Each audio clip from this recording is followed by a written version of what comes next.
You made a fool of me. But them broken dreams have got to end. Hey, woman, you got the blues, 'cause you ain't got no one else to use. I hit the button on the radio, changing to one of those all-night talk shows that ramble on about seeing Bigfoot or UFOs.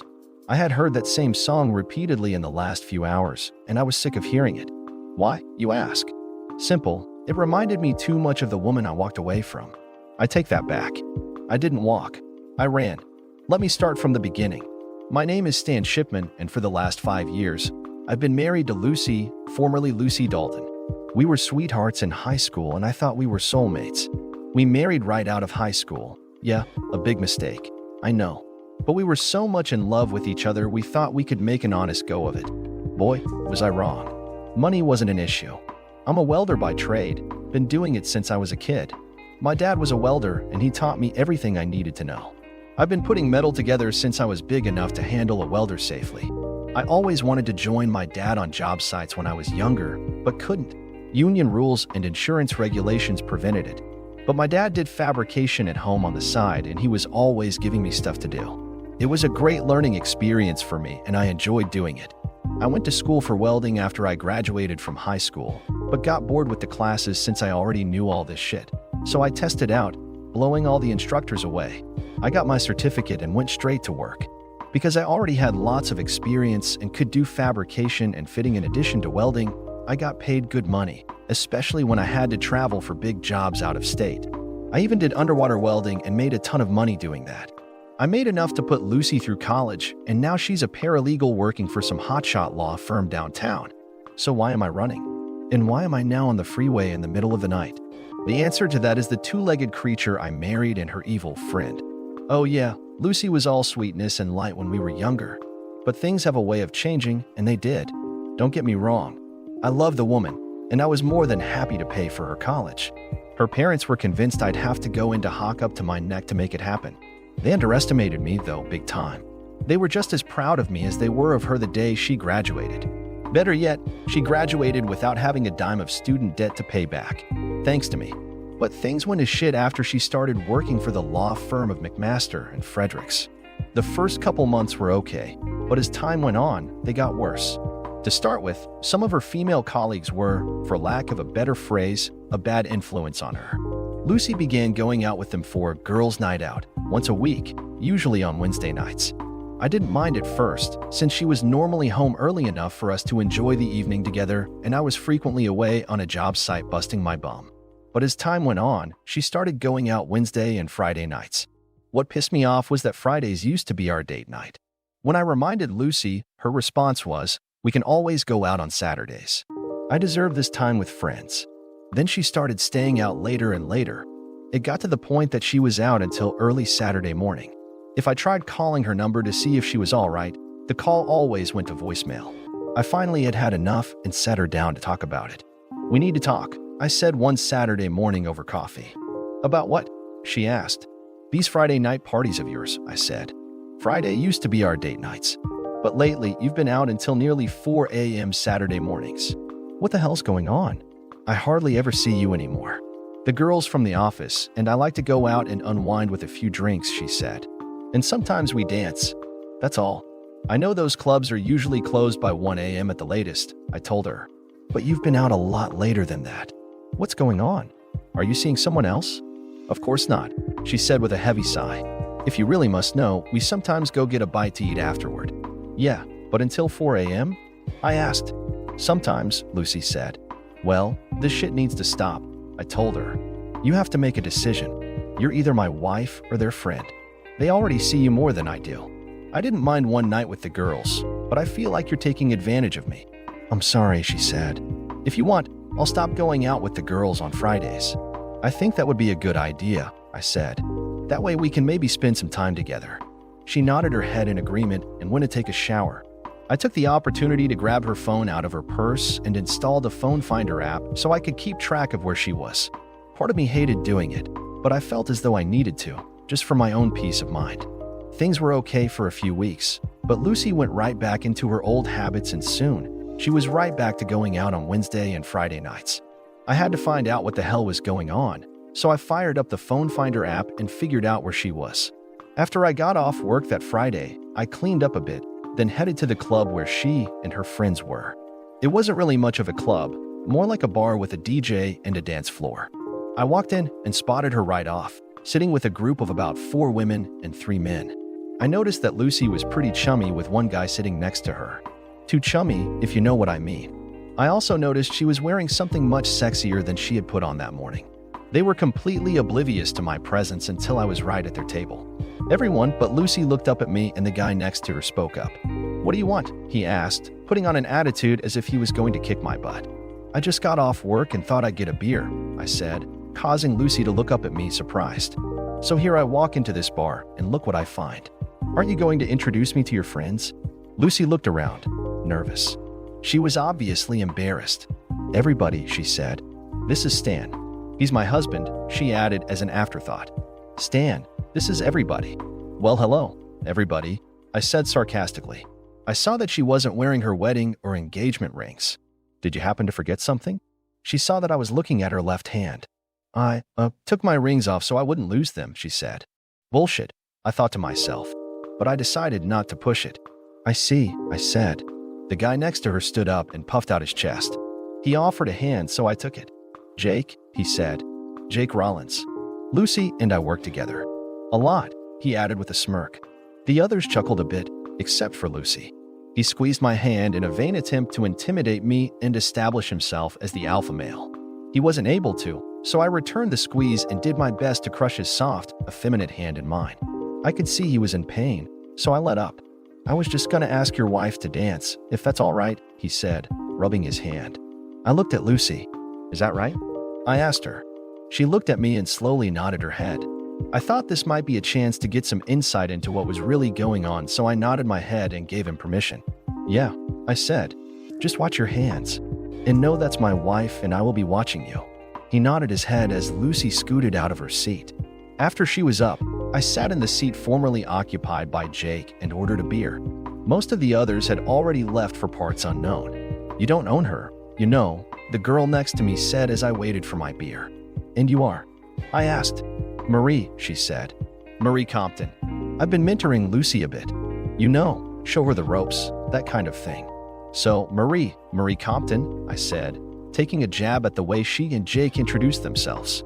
"Who are you that I need to take marriage advice from?" "I'm Lucy's friend, and like I said, I'm mentoring her," she said, taking a sip of her drink. "The partners like her work, and they have big plans for her." I didn't like her smug attitude and wondered what kind of bullshit she's feeding Lucy. "Well, Marie," I said, "I never said I own Lucy, but I am her husband. If there's something going on that's interfering with our marriage, I need to know about it." "The truth is, Stan, Lucy needs to expand her horizons a bit," Marie said. "All she's ever known is college and you. She needs to, you know, spread her wings a little." "Broaden her horizons and spread her wings, huh?" I asked. "Anything else she needs to spread?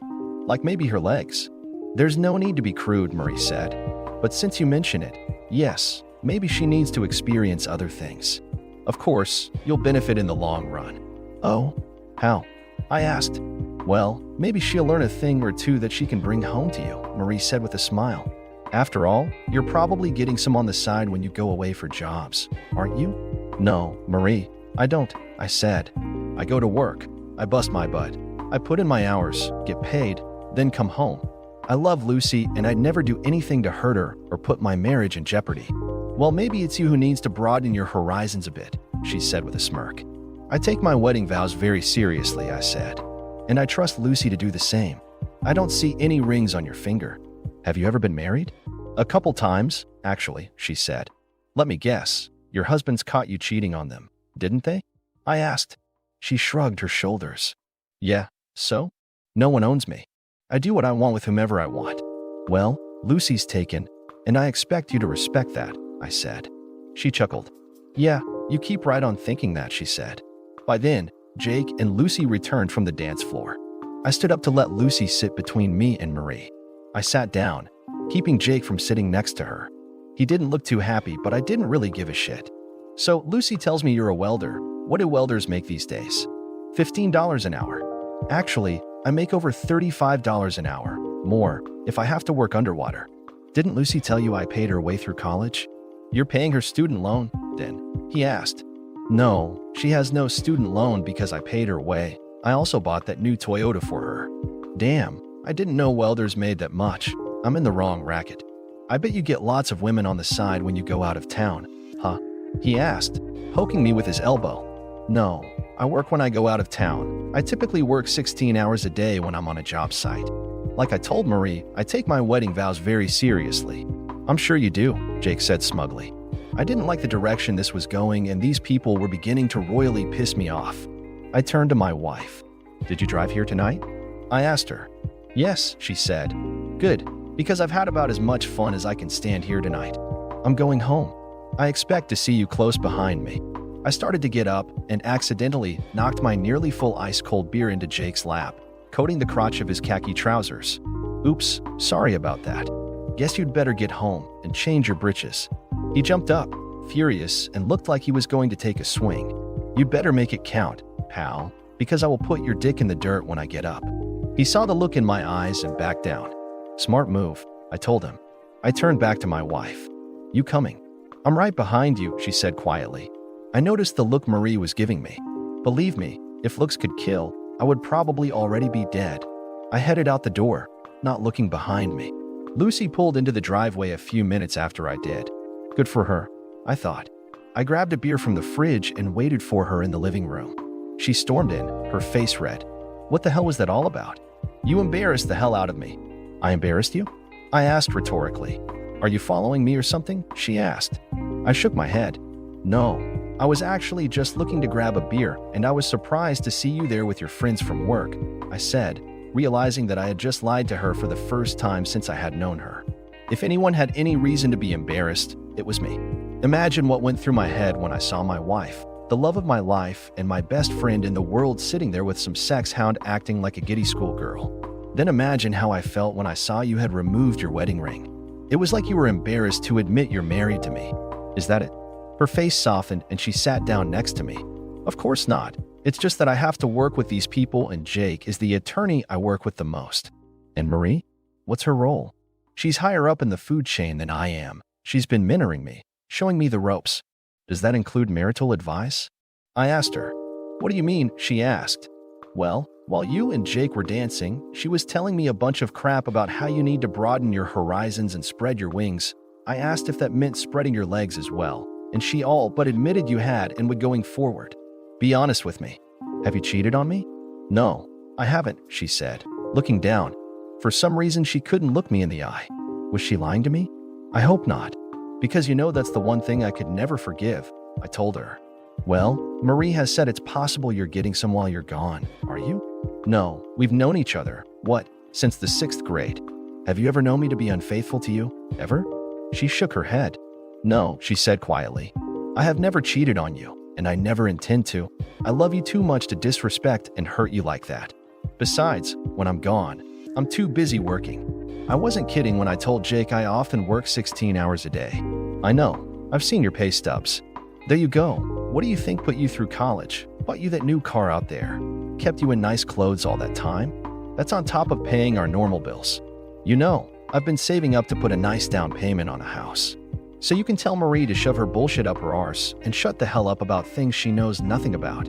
You didn't care for her much, did you? Lucy asked. No, not at all.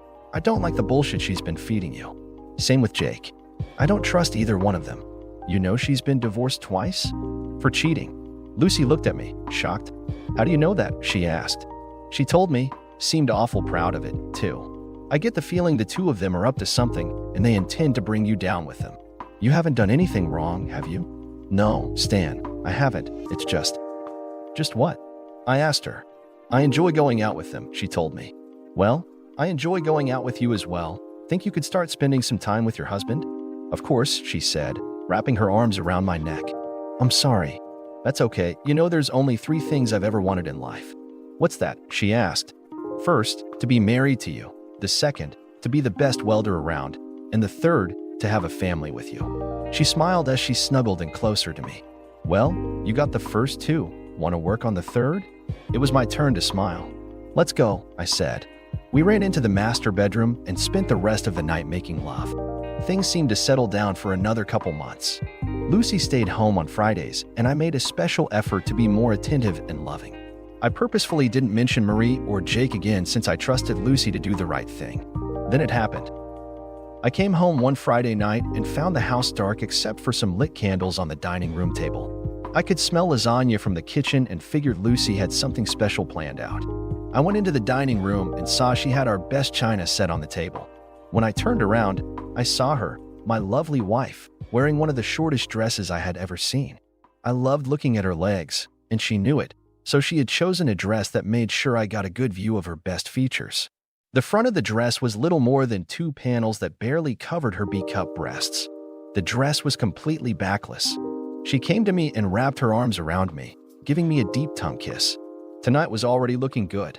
"Do you like what you see?" she asked. I nodded my head. "Oh yeah," I said, taking in her lovely form. "I'm glad. Tonight's going to be very special." "Why's that?" I asked. "It's a surprise. Go get cleaned up, then take a seat while I get dinner." I went into the master bedroom and cleaned up, changing out of my work clothes. By the time I had got washed up and back into the dining room, Lucy had the lasagna served up and had even poured us each a glass of wine. I loved Lucy's cooking, and I especially enjoyed her lasagna, which was always dripping with cheese and filled with meat and mushrooms. "I don't know which is more tempting, you or the lasagna," I said when I sat down. She giggled as she sat down. "Well, I hope you enjoy both tonight," she said with a smile. I dug into my lasagna, and it was delicious, as always.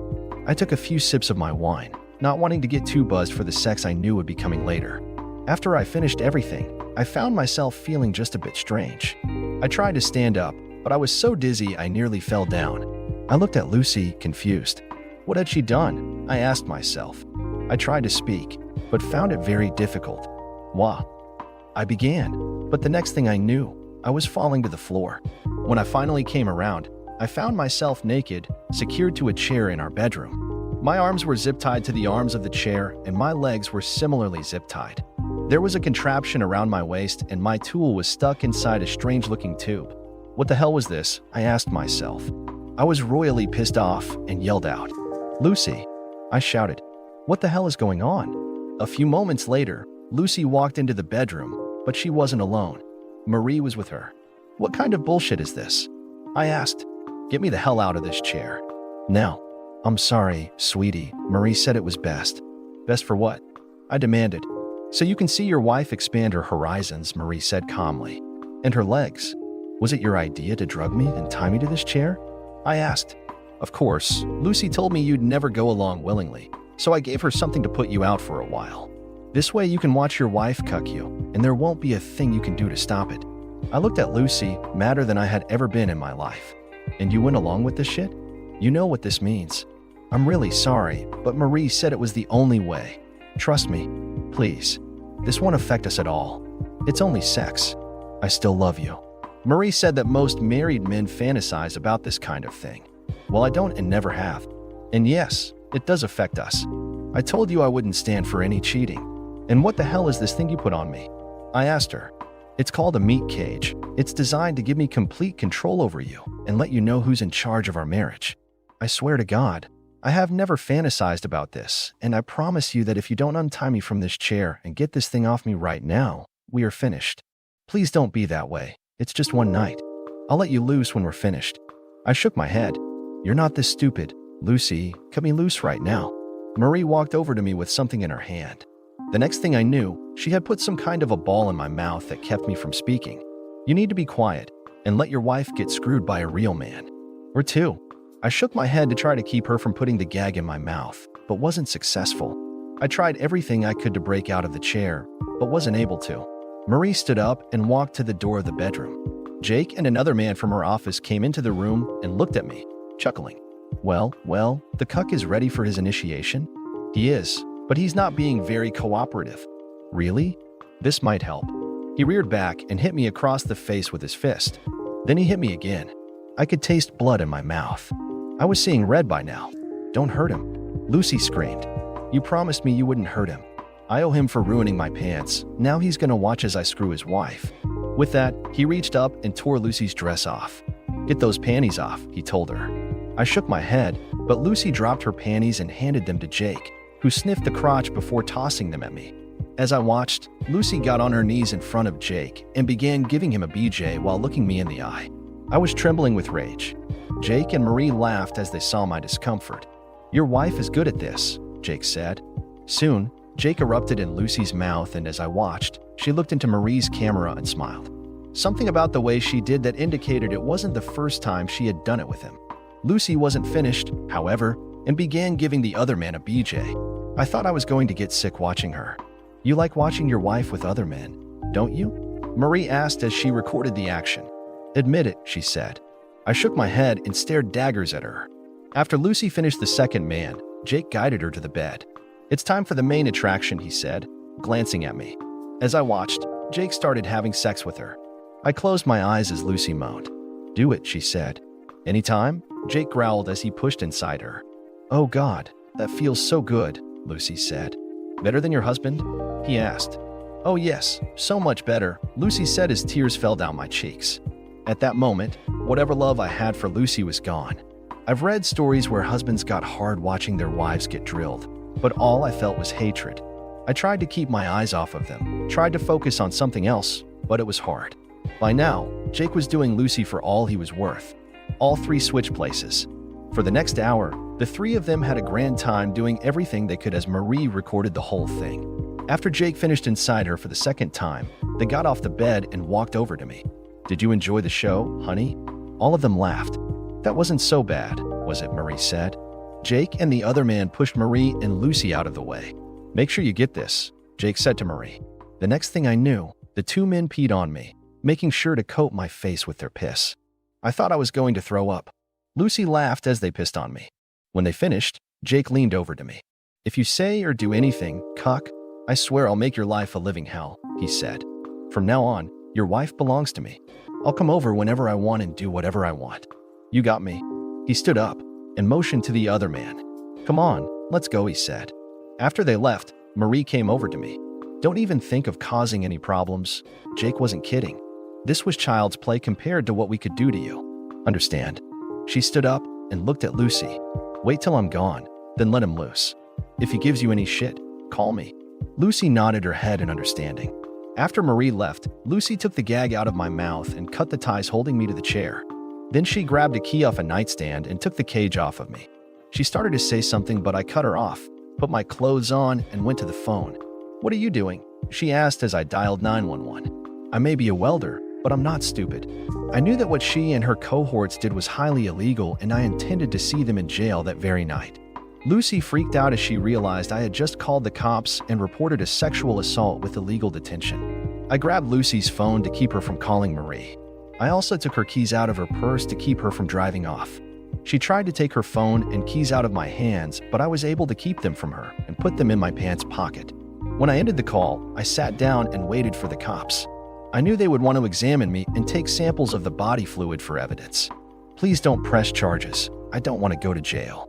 Trust me, after what you have done, that's the safest place for you right now. If I could have it my way, you would never reach jail. Hell, I would have made sure you prayed for Grim Reaper, but I would not let you go. Unfortunately, I don't want to go to jail myself, so you might as well get dressed. The cops will be here any minute. You heard what Jake and Marie said. They mean it. You don't want to mess with them. Get dressed," I told her. Lucy saw the look on my face and knew better than to push me. She quietly put her clothes on, and I felt her phone buzz in my pocket. I pulled it out and saw that Marie had sent a text. "Everything okay?" Marie's text read, "Everything is fine." I wrote, "He's not too happy, but he'll deal with it." I sent the message, hoping Marie would fall for the deception. I put the phone back in my pocket. By the time Lucy came into the front room, the cops had arrived. I opened the door and let them inside. It only took one look at my face to know that things weren't good. One of the officers took my statement while the other officer talked to Lucy in the bedroom. The officer taking my statement called for an ambulance and took swabs of the stuff on my face, placing them inside evidence bags. The second officer came back out and they conferred for a few minutes outside the front door before returning. When they did, the second officer went into the bedroom and came out with Lucy. Her arms were behind her back and she was crying. "Please don't let them arrest me. It was supposed to be just in fun." I shook my head and turned away from her. By then, 2 more cop cars showed up along with an ambulance. A female cop showed up at the door and took Lucy. The cop who took my statement said she was under arrest for illegal detention, drugging me, and sexual assault. We'd like to have you checked out at the hospital. We'll need to get samples of your blood and urine to determine what they dosed you with. I thought about arguing, but decided not to. The more evidence against the a-holes who did this, the better. You probably should also swear out a protection order, he told me. He handed me a card with the name of an attorney with the local DA's office and a number. I've taken the liberty of calling her already, and she said she would meet you at the hospital, he told me. I thanked him and went with the paramedics, who gave me a brief examination on the way to the hospital. Once in the emergency room, they examined me, took samples of the stuff on my face, cleaned me up, and took blood and urine samples. They gave me some painkillers which were just starting to relax me when a well-dressed woman came into the exam room. "Stan Shipman?" she asked. I nodded my head. "That's me," I said. "Mr. Shipman, I'm Linda Calloway. I'm the assistant DA assigned to your case. How are you feeling?" "I've been better, kinda tired right now." They gave me something to take the pain away. "Mr. Shipman, the officers who had you brought in briefed me on the situation. I've also been told the other woman and the 2 men who attacked you have been picked up and are now being held in county jail pending their hearing. I'm asking that they be remanded without bail, but the truth of the matter is they'll probably end up being released on their own recognizance. The company they work for has a lot of influence in the county, I'm afraid. So I've taken it upon myself to seek a protection order for you. Thank you for that. Think it'll do any good?" She shrugged her shoulders. "I can't say for certain, maybe, but there's no guarantee." I nodded my head. "I understand," I said. "If there's any consolation, they'll be in lockup at least until Monday morning when their arraignment hearing takes place after that." "I get it. I'm just a regular working class stiff with no friends in high places. When push comes to shove, I'm on my own." "You have me, Mr. Shipman," she said with an edge in her voice. "As long as you don't do anything stupid. But you may want to retain a divorce attorney, unless you plan on remaining married to your wife." "No, I'm done with her," I said. She nodded her head in understanding. "I've been told they plan to keep you overnight for observation. It's just as well, since your apartment is now a crime scene. It'll take them a while to go through everything and bag up the evidence." "Do you own a gun, by the way?" I shook my head. "No, I don't," I told her. "After my youngest brother accidentally shot himself in the leg with my dad's .22 caliber pistol, he got rid of all his guns, and I decided it would be best to not have one." "Okay. Just so you know, we do have castle laws in this state, so you're allowed to defend yourself in your own home." "I'll keep that in mind," I said. "What about drugs? Do you have any drugs in your apartment?" I shook my head again. "I don't, but apparently I can't say the same for my wife," I said. "Okay, I'll pass that on," she said. After she left, I found myself falling asleep and woke up when they wheeled me into a private room.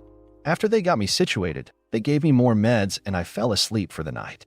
The next morning, my parents came by after I finished breakfast. They sat in silence as I told them everything that happened. My father was livid when I finished. "What are you going to do, son?" he asked. "I'm divorcing the witch," I told him. He nodded his head in approval. "Good for you. Is there anything we can do?" "I could use the name of a good divorce lawyer," I said. "I know a few people. Let me see what I can come up with." "I could also use a ride home after I get discharged," I said.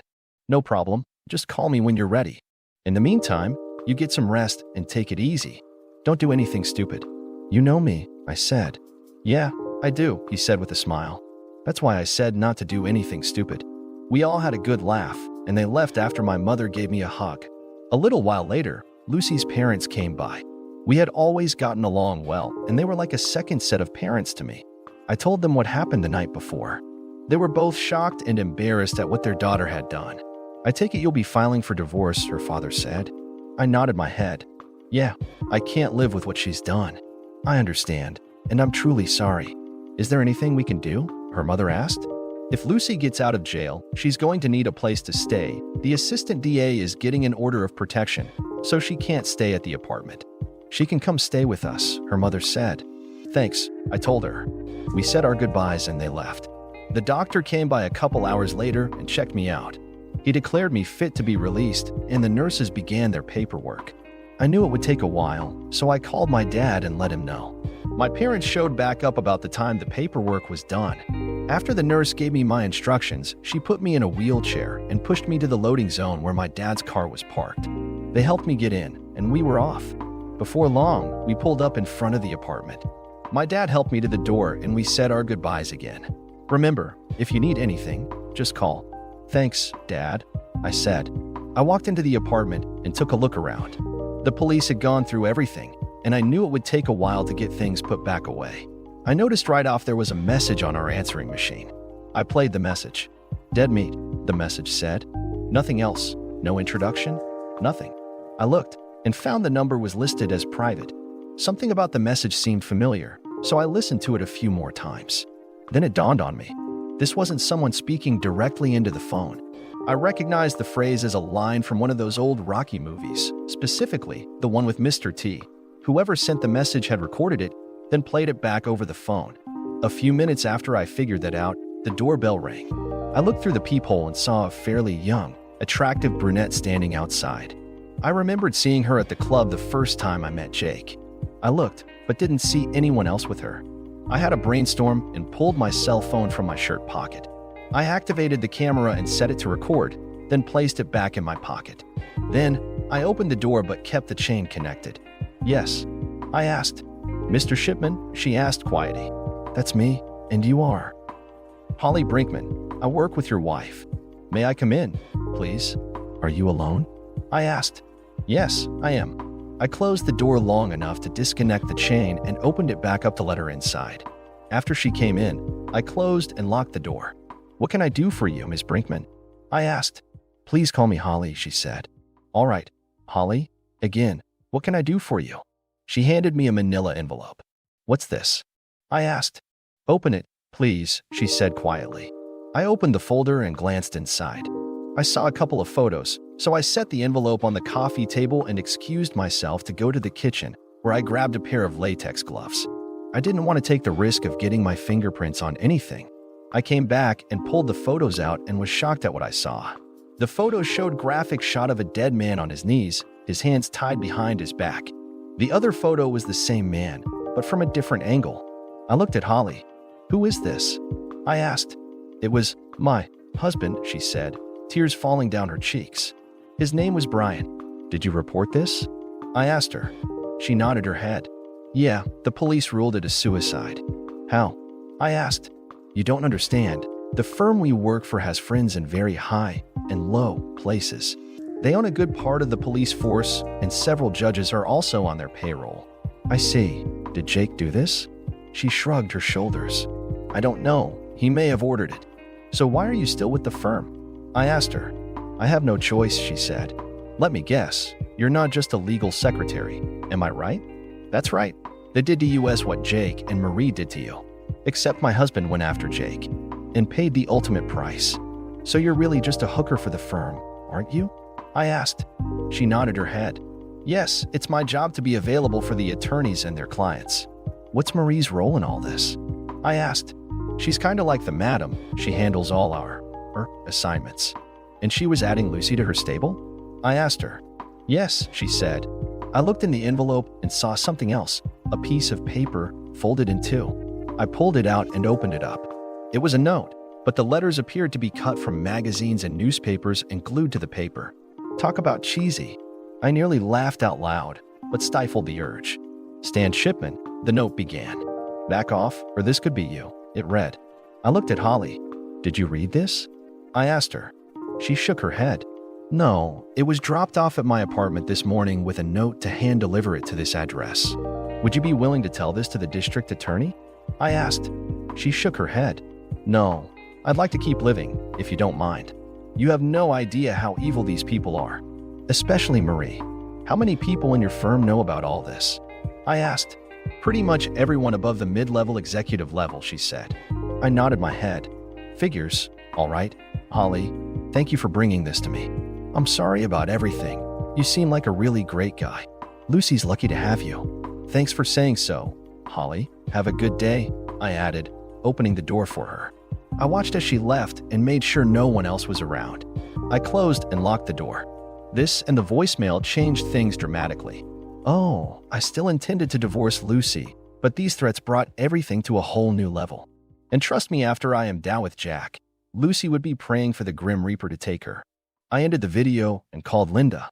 Fortunately, she had written her personal cell number on the back of her card. "This is Linda Calloway," she said when she answered. I told her about the voicemail and the envelope that had just been delivered. "This changes everything, all right? I want you to bring that to me, right now." She gave me her address, then ended the call. I decided at that point I needed to get the hell out of Dodge for a bit. I packed enough stuff to hold me over for a few days, then tossed it in the back seat of my F-150. I had another brainstorm and grabbed the meat cage Lucy had used on me the previous night. That, too, went into the truck. I had an idea and I wanted to explore it a bit. After putting some of my basic welding tools in my truck, I called my boss to let him know what was going on and asked for some time off, which he quickly gave me. "The job's done and you have a shitload of vacation time coming anyway, so take whatever time you need and get this squared away," he said. "Thanks, boss." I double-checked everything, locked the door, and headed out. I made it to Linda's condo in less than 30 minutes. She was shocked when she saw the photos and the note. I also have a video of the discussion I had with the woman who brought this. It's pretty eye-opening. "Let me see it." I pulled out my phone and played the video for her. "Oh my God," she gasped when the video ended. "This explains a lot. Can you let me have a copy of that?" I gave her the phone to let her do what needed to be done. When she finished, she handed the phone back. Then I realized I still had Lucy's phone in my pocket. I pulled it out and handed it to her. "What's this?" Linda asked. "This is Lucy's phone. I put it in my pocket the night Jake assaulted me. I forgot all about it till now. Maybe you can find something there. I'll have our boys take a look." Then she sat back in her chair. On second thought, maybe I should get with the state or the feds on this. If what Holly said is true, I can't even trust our own police department. She looked up at me before continuing. "What are you going to do?" "I'm getting out of town for a bit," I said. She nodded her head. "What about protective custody?" "Maybe we should put you into a witness protection program," she said. "Yeah, right. So Jake and his buddies will know exactly where I am." "No thanks." "All right, just let me know where you are, okay?" "Okay," I said. I headed out, not knowing where I was going. All I knew is that I had to get away from this shit for a while. I stopped at a bank and pulled out as much cash as I possibly could and drove around some more, constantly keeping an eye out for any cars that might be following me around. All I could think of was those photos of that poor man who was killed because he didn't want to be cucked by Jake and Marie. I knew that if I wasn't careful, that would be me. It was late at night when it finally came to me. I pulled into a rest stop and made a call. I hoped it wasn't too late, and fortunately it wasn't. "Yeah," said the gruff voice at the other end of the call. "Dave, it's me, Stan," I said. Dave was an old friend from way back. We had worked together on a number of jobs and got along quite well. "Stan, you old son of a witch, what the hell is going on, man? I got a little problem and was wondering if I could come rack out with you for a few days," I said. "Sure, buddy, come on up. Just do me a favor and pick up a couple six-packs if you wouldn't mind." "No problem, buddy. See you in a few hours." "See ya," he said before ending the call. Feeling better, I pulled onto the interstate and headed north. I spotted a convenience store on my way north, so I stopped and grabbed a couple six-packs of beer along with a styrofoam chest and some ice to keep it cold. I also warmed up my coffee and decided to grab a couple packs of smokes. I normally didn't smoke around the apartment, but I knew Dave smoked and thought he might appreciate the gesture. He was letting me rack out at his place for a while, after all, so I thought I owed him that much at least. Dave Brolin was about 15 years older than me and had worked with my father. That's how we met. He stayed at our place several times when he was working in our area, and he was kind of like a big brother to me. I learned a lot from him working in my dad's shop. He had it rough growing up. His father worked in the shipyards and ended up dying from complications due to mesothelioma, thanks to the asbestos he was constantly exposed to. After his father died, his baby sister, Beverly, stayed home to watch over their mother until she died a year or so ago from stomach cancer. I had known Bev for quite some time. She was a no-nonsense kind of girl, attractive in a girl-next-door sort of way. Of course, I never made a move on her, partly because of Dave's friendship with me and my dad, but mostly because I was already smitten with Lucy. Bev and I got along nicely, and we were more like siblings than anything else, ribbing each other over this or that. I hadn't seen her in a while and was curious to see what she was like nowadays. Like me, Dave married young, but ended up divorced when he came home to find his wife with one of her coworkers. He never remarried, but does go out now and again. Most of his time is spent looking after Beverly, who now lives with him. Beverly, of course, would say she's watching over him. I pulled up in front of Dave's two-story log house about 2:30 a.m., grabbed my stuff and the ice chest, and met Dave on the front porch. "I hope you got some beer in there for us," he said with a smile. After taking the pack of smokes I offered him, he opened the door and helped me get the rest of my things inside. I carried the ice chest into the kitchen and saw a gorgeous blonde coming down the stairs wearing a long t-shirt and a short pair of pajama bottoms. "Who's the blonde bombshell?" I asked Dave. He laughed. "You know who I am, numbnuts," the blonde said. I did a double take and realized it was Beverly. She looked nothing like the gangly teenage girl I remembered. Her legs were well-toned, her breasts had gotten a bit larger, and her hair reached almost to the middle of her back. "Beverly?" I asked, confused. "Is that really you?" "You know it is, dipshit," she said sarcastically. "Why are you here so damn early in the morning? Lucy catch you cheating on her and throw you out or something?" "No, not quite," I said with an edge in my voice. Bev's face softened as she took me in. "I'm sorry, Stan," she said, looking at my bruised face. "What happened? Are you all right?" "Not really. That's why I'm here." "Why don't you grab a beer and come explain it to us?" Dave said. I nodded my head, grabbed 3 beers and headed into the front room. I handed one to Dave, then turned to Beverly. "You sure you're old enough to drink?" I asked her sarcastically. She smiled as she held up a middle finger and grabbed a beer out of my hands. "Spill it. What's going on with you two?" "It's pretty embarrassing," I said. "So? We're adults and we're damn near family, so out with it." "Okay," I said before telling them the whole story about Lucy, Marie, and Jake. I showed them the video I took of my brief meeting with Holly. They sat, shocked into silence, when I finished. "Damn," Dave said after he took a swig of his beer. "Do you think they know where you are now?" "I don't think so. I didn't see any cars follow me up here anyway." "Well, fortunately, we're on top of this hill, and we can see anyone heading up here. And I still have the guns I bought from your dad after Mikey's accident. You still remember how to shoot, don't you?" I nodded my head. "Yeah, but I haven't touched a gun since that happened," I said. "My younger brother, Michael, or Mikey, as everyone called him, accidentally shot himself in the leg with my dad's .22 caliber pistol years ago. Mikey only suffered a minor flesh wound and recovered just fine, but my dad felt so bad about it that he got rid of all his guns and never replaced them. That's all right. I'll take you out back and let you get familiar with them. Bev can work with you as well. She's gotten to be a pretty decent shot." I looked at Beverly, surprised. She sat up a bit and gave me a wicked smile. "Does your dad know you're up here?" Dave asked me. I shook my head. "No, I haven't told anyone where I'm at. I need to let the assistant DA know, though. You have to remember, I didn't even think about coming up here until I had already left." "Okay, I'll call your parents and let them know this morning after the sun comes up. Don't use your cell phone if you can help it. In fact, it might be a good idea to turn your phone off and remove the battery, just in case there's some kind of tracker on it." "Good idea," I said, turning the phone off. I popped the back off and removed the battery. "So Lucy and her friends are going before the judge on Monday?" Beverly asked. "Yes, the arraignment is on Monday. The DA is hoping the judge holds them without bail, but after what I heard from Holly, I'm not so sure that'll happen." "Well, you're welcome to stay here as long as you need to. I have a job to get to a week from Monday, and I'll be gone for a week. But if you need to hang around, that's okay. How much time are you taking off?" "I was planning on 2 weeks. I'm hoping this gets squared away by then." "Like I said, you're welcome to rack out here," Dave said. "Thanks. I appreciate that. If there's anything I can do to help, let me know." Dave looked at Beverly, then smiled. "I'm sure Bev can think of a thing or two, but you're a guest here and your folks always treated us like royalty, so you can kick back and enjoy the country air as far as I'm concerned." "Well, guys, this has been fun, but I have to get up and make breakfast in a few hours," Beverly said, standing up. "I hope you like omelets and hash browns, 'cause that's what I'm fixing," she added, looking at me. "Breakfast of champions. Sounds great to me."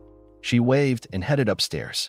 After I heard her bedroom door close, Dave and I went out back to smoke a cigarette and talk. "What's the story with her, anyway?" I asked. I figured she'd be married and raising kids by now. "Well, she never met anyone she really cared for. She dated a few guys, but she said they just didn't measure up." "Measure up? To what?" I asked. He looked at me seriously. "To you, numbnuts. She's always had a major crush on you." "No way," I said, shocked. "Absolutely. The only reason she never told you was because of Lucy. She didn't want to be the reason you two split up." "Are you serious?" "As a heart attack," he said. "What makes you think she's still got a crush on me?" I asked. I've heard her call your name out more than once at night. That's just a bit too much information, I said. Dave smiled and took a sip of his beer. Well, it is what it is. So when did Beverly turn into a babe? She's always been a pretty girl. She just never flaunted it. Besides, you only had eyes for Lucy, remember? Yeah, I do. Look, between you and me, I'd be more than okay with you two getting together. Just do me a favor, will ya? What's that? Don't break her heart. I love my sister, and I think you do, too, if you think about it. I just don't want to see her get her hopes up, then watch you and Lucy reconcile. That would destroy her. I shook my head. I'm done with Lucy. All right, well, I'd better get my butt to bed. See you later this morning. He stood up, ground out his cigarette in the can he had set up, and headed upstairs. I finished my cigarette and went to bed a few minutes later. I was asleep the minute my head hit the pillow. I woke up later when Beverly opened the door and yelled at me to rise and shine. I wiped the sleep from my eyes and noticed it was 8:30. I went into the bathroom and did my morning routine, then took a quick shower, dressed, and headed downstairs. I looked at the ring on my finger as I got dressed and pulled it off, tossing it on the dresser. I saw Beverly in the kitchen making breakfast when I got downstairs. She was wearing a short t-shirt and a pair of cutoff shorts. Her long hair was pulled back into a ponytail and her blonde bangs fell over her forehead. She was a vision of loveliness, and I wondered why I hadn't seen it before. That smells good, I said. She smiled. I'm glad you think so, cowboy. Coffee's already made if you want some. You still like butter pecan creamer? Sure do. You got some? Oh yeah, in the fridge. Help yourself. Just save some for Dave and I. I poured a cup of coffee and added some creamer. I love Southern butter pecan, thanks to my dad. Dave got hooked on it when my dad brought some onto a job site. Go ahead and have a seat, she told me with a smile.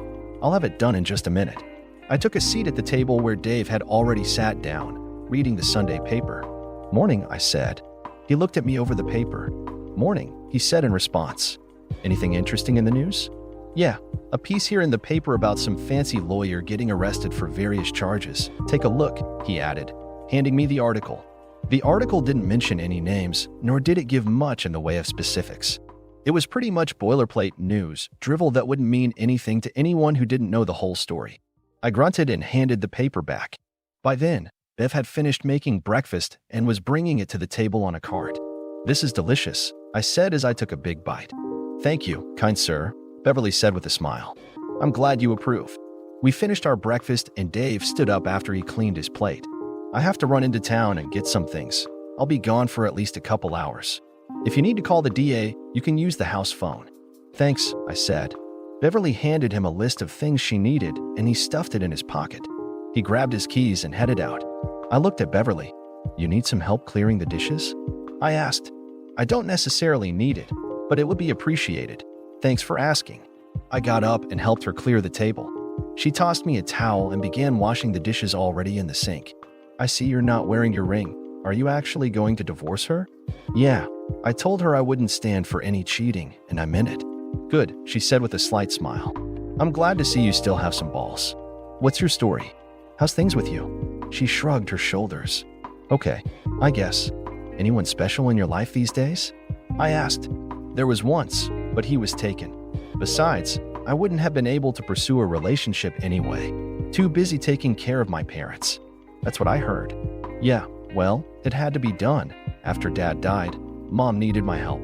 I worked as a waitress to help bring in some money, since all she had was Dad's 401k and some Social Security. I worked until she was too sick to do anything, then stayed home and took care of her full time. I'm sorry to hear that. Don't be. I don't regret staying home with her. I just hope when I'm at her age, someone will be around to help me out. So, what happened? I asked. After Mom died, there wasn't much left. We had to sell the house and a lot of her stuff. Between what was left of Dad's pension and 401k, we managed to pay off all her final expenses. There was a little bit left over, and Dave let me have it since I took care of her. He promised Mom he'd let me stay here with him, and this is where I've been ever since. Dave offered to pay for me to go to college, but I turned him down. Why? I asked. I don't want to be beholden to anyone. I want to make it on my own steam if I can. So I stay here and work at the McDonald's in town. I make enough to cover my expenses, and I'm taking a few business courses at night. Good for you, I said. Yeah, well, Dave has this idea about starting his own fabrication business. And he mentioned having me do the accounting and stuff, she said. He's still talking about that? Yeah, he does a lot of one-off things for folks around here. Custom barbecue grills, trailers, that sort of thing. Gets pretty good money doing it. His dream is to stay home and work out of his shop out back. Maybe he'll show it to you while you're here. That would be nice. We fell quiet and I found myself admiring her.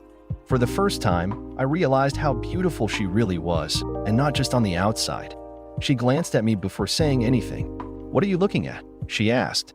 "I think I'm looking at the most beautiful woman I've ever met," I told her.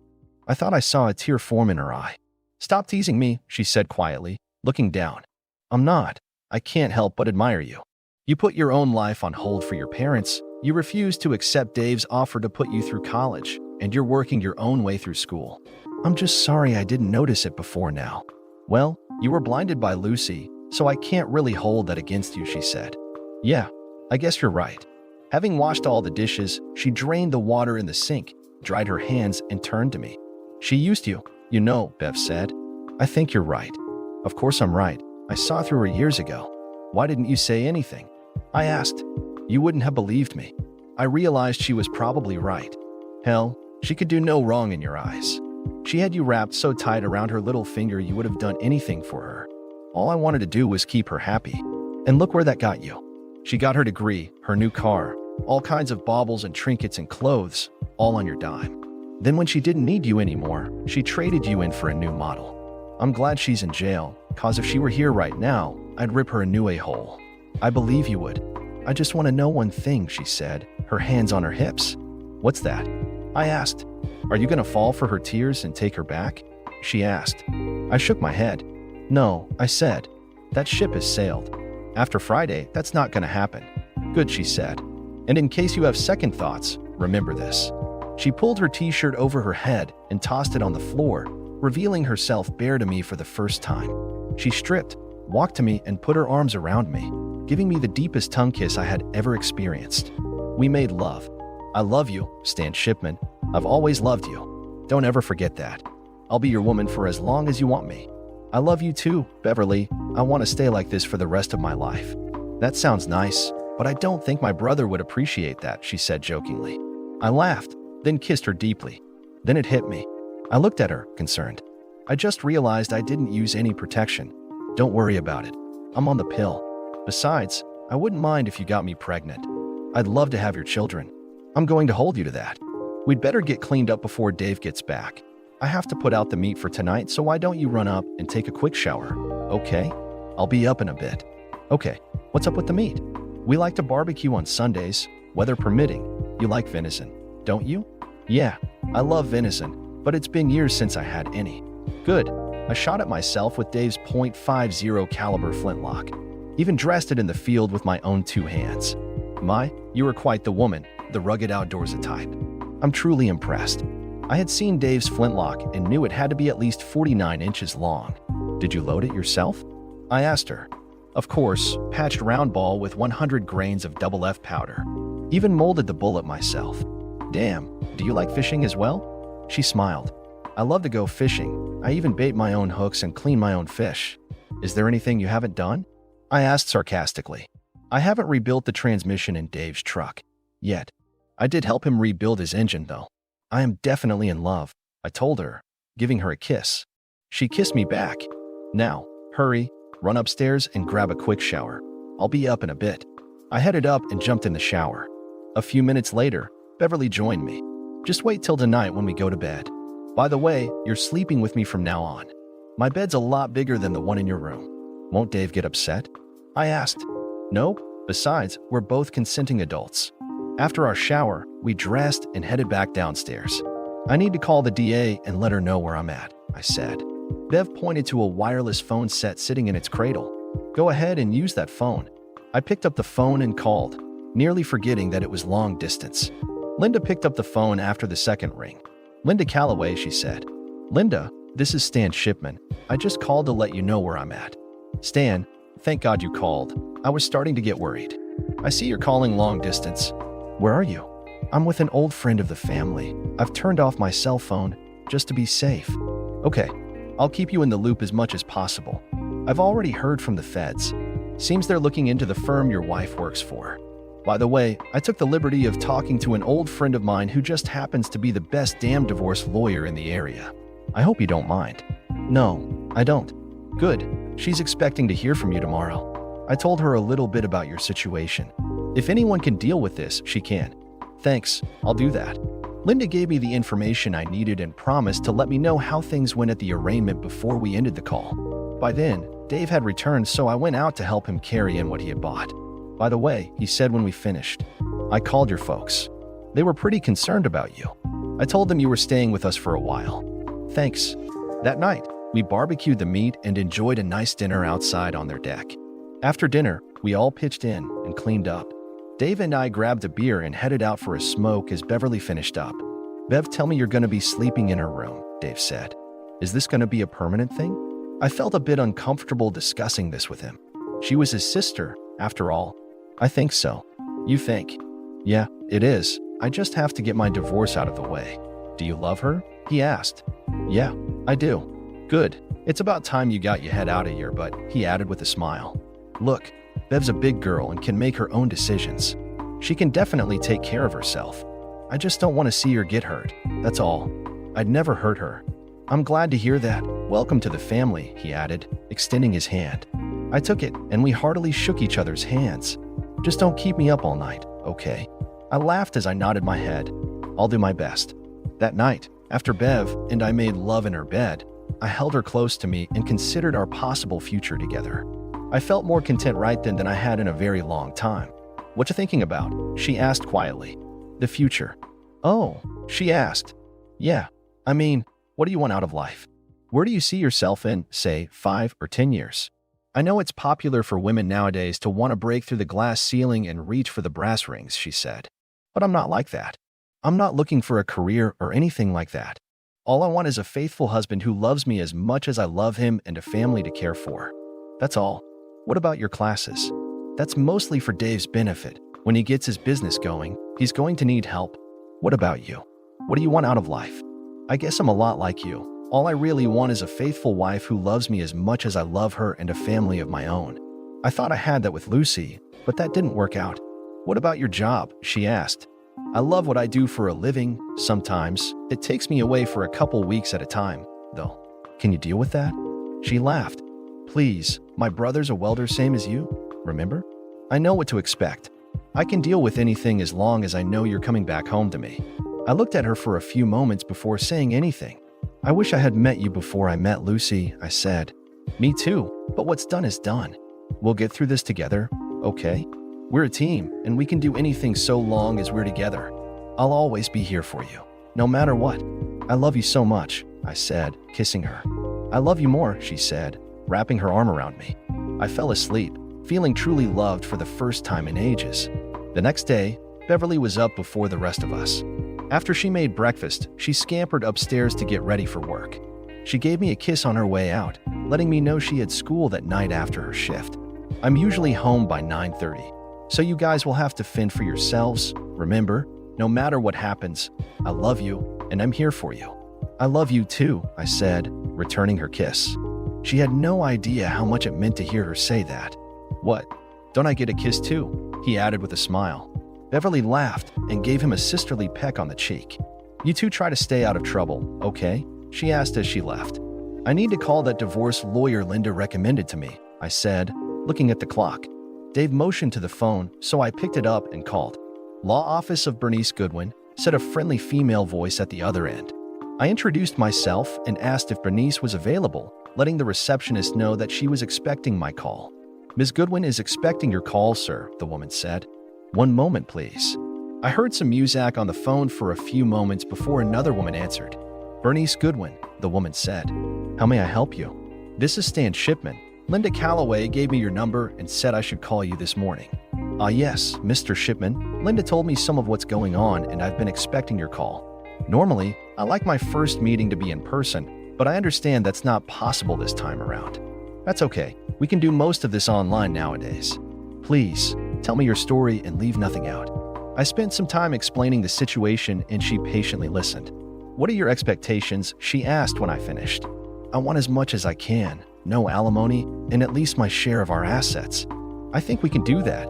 Your wife facing criminal charges should strengthen your case. I will need to see your financials, though. Do you own any property, a house, anything like that? No, we live in an apartment, I said. What about action against Marie and Jake? Alienation of affection suits are allowed in this state, but I have to tell you, they usually don't go very far. You'd probably be better off suing for intentional affliction of emotional distress. Do what you feel is right, I said. All right, I'll take a closer look at this and get things rolling. Do you have an email address? Yes, I do. Good. I'll send you some documents. One of them is a contract I'll need you to electronically sign and return. The other is a checklist of things to do. Take care of that for me, please. I'll also need you to pay a retainer. Can you do that today? Yes. Good. I'll get this stuff sent out to you, and once everything is ready, I'll have the papers served, she said. Any questions so far? No questions. I gave her my email address before she transferred me to her assistant, who took down my credit card information. After I got off the phone, I fired up my laptop and checked my email. Sure enough, there was an email from Bernice, complete with 2 attached documents. I opened the contract, electronically signed it, and sent it back with a receipt so I could see that she got it. There was also a document advising me of how to protect myself financially. Thank God for internet banking, I thought. It took me a while, but I managed to open a new account for myself, transferring half of our savings and checking into it. I paid off and canceled Lucy's credit card, but kept mine open since I just paid my retainer with it. It was early afternoon by the time I finished doing everything, so Dave took me out to his shop where he was working on a trailer for one of the farmers in the area. I worked with him for a while and found it to be somewhat relaxing to keep myself busy. About 3 o'clock that afternoon, we got a call. Dave answered the phone, using the extension in his shop, and handed the receiver to me. "It's that lawyer of yours," he said. "This is Stan," I said after taking the receiver. "Stan, Linda Calloway here. Bad news. The judge gave all of them the smallest bail possible and let them go." "How is that possible?" I asked. "He's probably on their payroll. Fortunately, the protection order is in place, but I'm afraid that's about as good as the paper it's written on. It's best you stay put. Don't come into town. The feds are keeping an eye on them for now, but I can't guarantee your safety." "Terrific," I said. "So what do we do now?" "You stay where you are. I'll do everything I can from this end. Call me if you need anything, okay?" "Yeah, okay," I said. We ended the call and I handed Dave the receiver back. "Bad news?" he asked. "Yeah, the judge let them go." "Crap. I better call your folks and let them know." "I think that's a good idea. I should probably be the one to tell them." Dave nodded his head and handed the receiver back to me. I dialed the number and my father answered on the second ring. "Dad, it's me, Stan," I said. "How are you doing, son?" he asked. "I'm doing okay. I just wanted to let you know the judge let Lucy and her friends go free. You might want to be on the lookout. Something tells me they might pay you a visit to find out where I'm at. Don't worry, son, we won't tell them anything. You still down at John Harrison's place?" The question surprised me, since he already knew where I was at. John Harrison was a retired foreman my dad and I had worked for in the past. After he retired, he and his wife moved to a place about 2 hours south of town. Then it hit me, Lucy and her friends were probably there right now looking for me. I decided to play along with the ruse. "Actually, I'm in a motel about 50 miles south of there," I told him. "Okay, just so long as you're okay." "I'm fine. I'll be leaving here in the morning, though. I plan to head east. Just let me know where you are." "Okay, son," he asked. "Yeah, sure. Can I talk to Mom?" She's busy in the bathroom right now," my dad said. I listened carefully and thought I heard noises in the background. "Okay, tell her I'm okay, and I love her." "I will, son," my dad said. I could hear the strain in his voice and prayed he would be safe. "Talk to you soon, okay?" "Will do, Dad. Love you." "I love you too, son," he said before the call ended. I looked at Dave and placed another call. "What's up, Stan?" Linda said when she answered her phone. "I think Lucy and her friends are at my parents' house," I told her. "Okay, I'll get a couple federal agents and head over there right now. Stay put." We ended the call and I handed the phone back to Dave. "What's going on?" he asked. "I think Lucy and her buds are at my parents' house trying to find out where I'm at," I said. "Yeah, I heard what you told your father. You think they'll buy the ruse?" "I hope so, at least for a few hours anyway. I knew that we had maybe 6 to 8 hours at most if they went south to John's place. Maybe I'd better head out and find someplace to hide until this blows over." "No, we're in this together. You stay put. Let me get cleaned up a bit and I'll head into town. Talk to the sheriff. Don't go anywhere. You hear me? I nodded my head. A couple hours later, he left the house and headed into town. After he left, Linda called back. Stan, you were right. Lucy, Marie, Jake, and a couple of their thugs went there after the hearing. They tied your folks up and threatened them. They said they didn't reveal your whereabouts. We've got an APB out for them right now. They left one of their goons here and he's in custody right now. Of course, he isn't talking. Do you know where they're going? I asked. No, I don't, but I don't think they bought your story. Here, talk to your father. A few seconds later, my dad was on the phone. Stan, I don't think they bought the ruse, he said. Are you guys okay? I asked. Yeah, we're okay now, but I think Lucy and her friends are heading your way, he said. What makes you think that? I overheard Lucy talking. Okay, let Linda know so she can call the sheriff here. Will do, son. You be careful. Here? I will, Dad, I said. The next voice on the phone was Linda's. Where are you, exactly? I told her where I was and gave directions. Do you think Lucy knows where that is? She knows. All right, you stay put. We'll get someone out there as fast as we can. We ended the call and I headed back to the house. As I left the shop, I heard a familiar voice. It was Jake. Well, thought you could outsmart us, did you? Nice try, telling your folks you were going south when you were really up north. Fortunately for us, Lucy knew this would be where you would go. Now, move, he added, waving a handgun at me. Get in, he said, motioning to a black SUV. I got in the back and saw Lucy looking at me with a smirk. Thought you could outsmart us, did you? She asked with a smirk. This isn't going to end well for you, Lucy. The cops will be here before long. No matter, it'll be too late for you. You should have just gone along with the program. Now you're going to pay the price. Marie and Jake snickered at that. Jake told the goon with him to drive down to a spot along the creek bed at the bottom of the hill. When we got there, Jake opened my door and motioned for me to get out with his gun.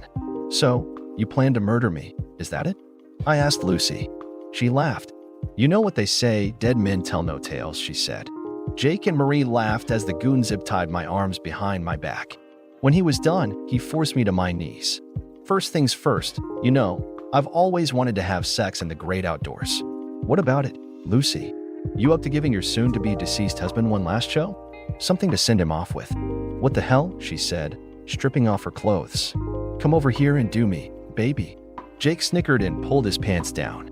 Just think, Stan, while your corpse is rotting here in the creek, Jake is going to be doing me every day. I'm going to enjoy spending your money and playing the role of the grieving widow. She spread her legs and Jake began doing her. The goon holding me down snickered. Enjoy it, he whispered. It'll be the last thing you ever see. I turned my head and refused to watch Lucy and Jake rutting like animals on the ground. Personally, I hoped the two of them would end up eaten by chiggers. It would serve them right. I told you Lucy would be broadening her horizons, Marie said. You might as well enjoy the show. It'll be the last time you ever get to see your wife. After about a half hour, Jake was done. After catching his breath, he got up and pulled his trousers back on. I looked at Lucy. Why? I asked her. Why did you do it? She shrugged her shoulders. What can I say? She asked rhetorically. He's richer than you, and he is bigger than you. Besides, I don't want to be married to a welder for the rest of my life. I want the good life, and Jake can give it to me. Are you two through reminiscing? Jake asked. We have business to tend to, and it's getting late. He motioned to the thug, who forced me to bend forward. Jake, meanwhile, had gone to the SUV and returned with a longsword. I'm sure you know what's going to happen next, old friend. Don't worry. I'm told death is pretty much instantaneous. You won't feel a thing.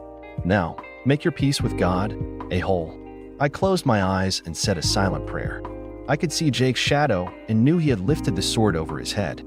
Then I heard it, a rifle shot. As I watched, I saw Jake's body fall to the ground, a bullet hole in his forehead. His eyes were still open, but I knew he was dead. Another shot rang out, and the goon went down as well, blood pouring from his chest. Marie tried to grab Jake's gun, but another shot rang out and she went down, screaming, having been struck in the shoulder. Lucy looked around, scared, and tried to take cover behind Jake. I heard the telltale sound of a four-wheeler in the background, and I knew it was heading toward us. I tried looking to see who it was, but all I saw was a cloud of dust as it came closer. Then it was on us, and I could see the long blonde hair flowing behind the driver. I knew it was Beverly.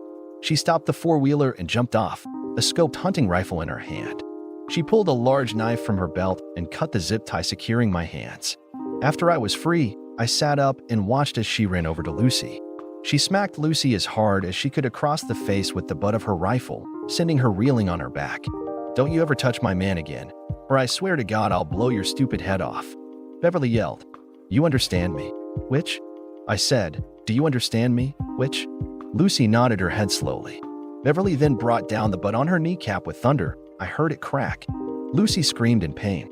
We heard sirens in the distance, so Beverly went to the four-wheeler and pulled out a flare gun. She pointed it toward the sky and fired off a flare to let the cops know where she was.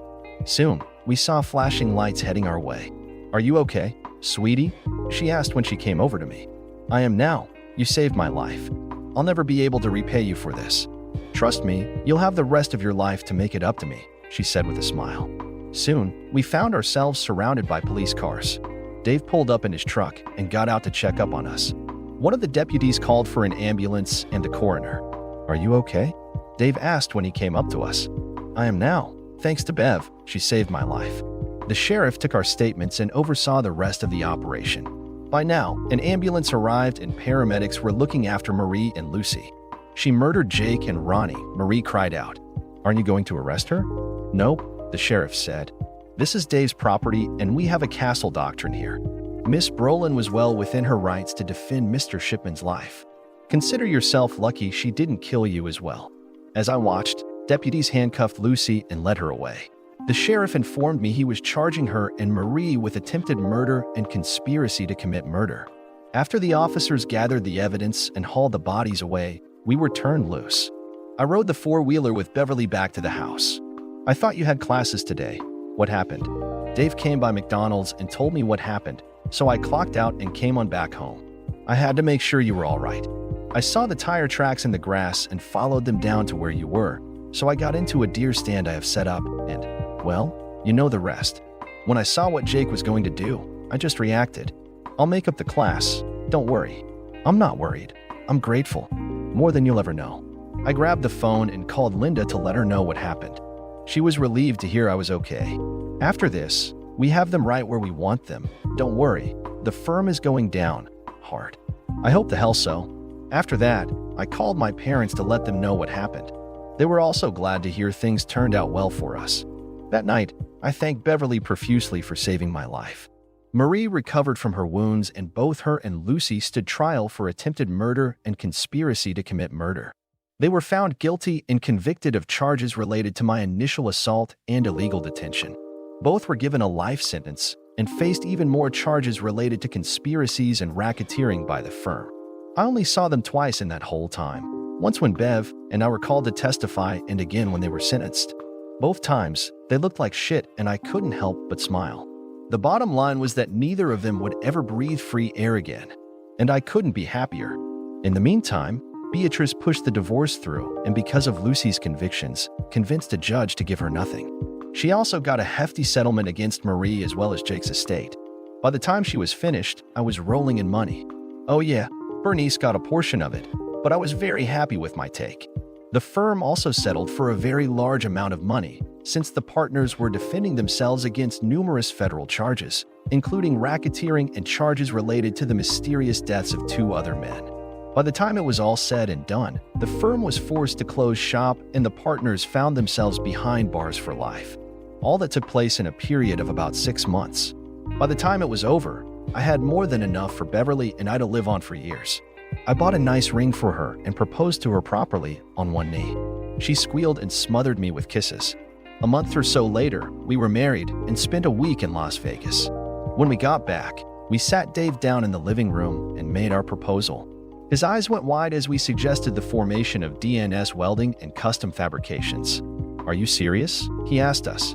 "Hell yeah," I said. Beverly pulled out her spreadsheet and showed him the business plan she made up. After he looked it over carefully, he sat back. "You know, I think this just might work. Oh, by the way, I almost forgot," he added, reaching into his pocket. He pulled out a set of keys and handed them to us. "You know that lot over on the south side?" "Yeah, what about it?" "Did you see that new double wide sitting on it?" he asked. "Yeah, we thought you sold that lot off." "Nope, that's your wedding present. From me and your parents," he added, looking at me. It's brand spanking new and has all the latest goodies. The lot and the home is registered in your name, by the way. Your dad and I have already moved your stuff into it from your apartment, except for anything with Lucy's picture on it, of course. Wow, I don't know what to say. Of course, I could afford to build a custom home, but the double wide was nice and just as sturdy as a stick home. I certainly wasn't going to look a gift horse in the mouth. I knew that place had to cost them well over $150,000. Say thanks, partner, holding his hand out. I smiled and grabbed his hand. We ended up in a manly bear hug. Will you be okay with us down there? Beverly asked. I'd hate to see you alone. I'll be just fine, he said. Besides, I'll finally get a decent night's sleep. I'm getting tired of hearing you two moan all night long.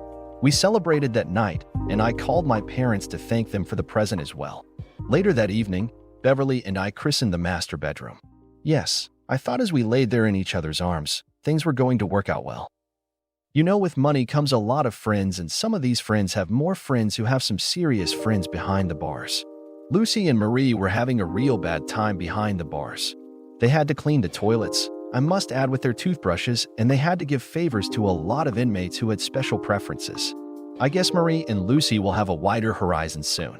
Dear listeners, please share your thoughts in the comments section below, and don't forget to like, share, and subscribe.